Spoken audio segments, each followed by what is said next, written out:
여러분 안녕하십니까, 진성호입니다. 지금 전국은 이재명 후보의 아들 문제, 윤석열 후보의 부인 문제로 요동치고 있습니다.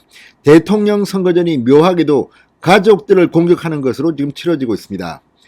그렇지만 국민들은 알아야 합니다. 이 사람이 대통령 되면 무슨 일이 벌어질 것인가.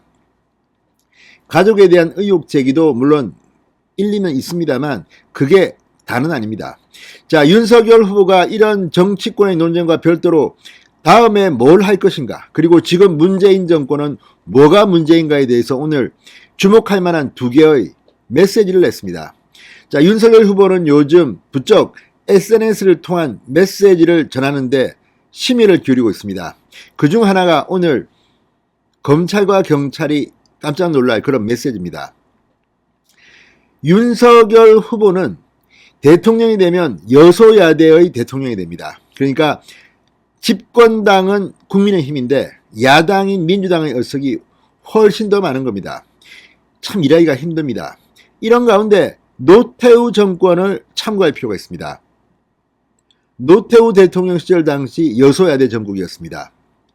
참으로 일하기 힘들었습니다. 노태우 전 대통령 아마 만약에 여소야대가 아니었다면 훨씬 더 좋은 성과를 냈을 수도 있습니다. 지나서 보면 노태우 전 대통령의 북방정책 등은 지금 호평을 받고 있습니다. 그렇지만 구체적인 것을 하기는 참으로 힘들었습니다. 여소야대였기 때문입니다. 그때 노태우 전 대통령이 국민들로부터 좋은 평가를 받은 또 하나가 있습니다. 바로 범죄와의 전쟁이었습니다. 당시 마약사범, 강력 조폭 줄줄이 잡혀왔습니다. 저도 그때 조선일보 기자를 했기 때문에 생생히 기억합니다. 그때 정말 조폭, 진짜 새벽에 이 살인사건 취재를 참 많이 했습니다. 그리고 조폭들을 실제로 많이 잡았습니다. 자, 윤석열 후보는 아시다시피 검찰총장 출신입니다. 조폭도 많이 잡아봤을 겁니다. 자, 오늘 윤석열의 메시지는 당선되면 즉시, 당선되자마자 흉악범죄와의 전쟁을 하겠다는 겁니다. 진성호의 직설 시작합니다. 방송에 앞서 아직 진성호 방송에 구독자가 아니신 분은 붉은색 구독 버튼 눌러주십시오. 더 좋은 방송으로 보답하겠습니다. 자, 윤석열 후보가 오늘 메시지를 냈는데 눈길을 끄는 것은 바로 이 범죄와의 전쟁입니다. 당선 즉시 흉악범죄와의 전쟁을 선포하겠다고 밝혔습니다. 검찰과 경찰이 발칵 뒤집히게 됐습니다. 윤석열 대통령이 취임하자마자 상당히 일이 많아질 것 같습니다. 자, 윤석열 후보는 오늘 페이스북에 글을 올리고 최근 우리 사회의 흉악범죄가 기승을 부린다. 흉악범죄를 저지른 피해자가 신상공개가 올해 벌써 10명이다. 피해자 신상공개 제도가 시행된 2010년 이후 연간 기준 최대다. 자, 문재인 정권에서 왜 이렇게 이런 강력범죄가 많이 일어나는지 아무튼 사회면 기사를 볼 때마다 깜짝깜짝 놀랍니다. 다시 안전을 위해 일할 때가 된 것 같습니다. 윤 후보는 영국의 정치 사상가 토마스 홉스가 말했듯 시민의 안전을 지키지 못하는 국가는 국가가 아니다. 문재인 대통령이 지난 9월 사회안전망을 더 강화해 함께 잘 사는 나라로 가야 한다고 밝혔지만 공허한 메아리가 되고 말았다. 국가가 없어야 할 곳에는 있고 정작 국가가 있어야 할 곳, 꼭 있어야 할 곳에는 없다고 비판했습니다.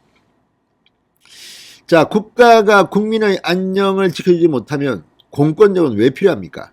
자, 윤 후보는 26년간 검사로서 형사법 집행을 해온 전문가로서 제가 국민의 안전을 확실히 지키겠다.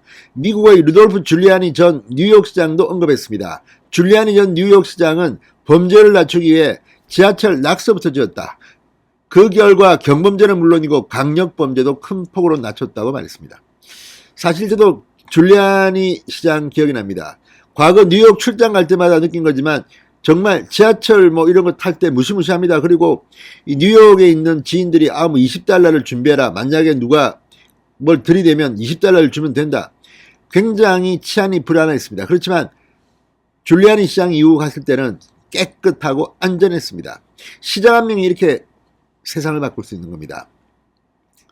자, 그러면서 경찰이 범죄 대응 태세를 제대로 갖추게 된 것도 범죄 추방의 한 요인이었다.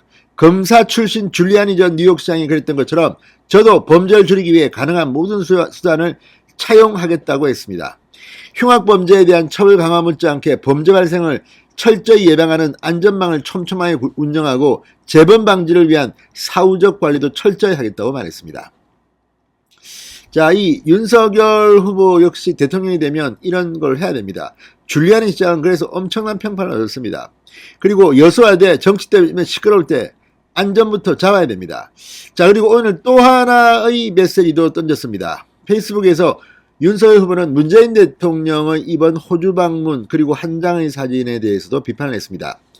윤석열 후보는 문재인 정부 국정 운영의 본질은 선전이다 이렇게 진단했습니다. 이게 무슨 말일까요?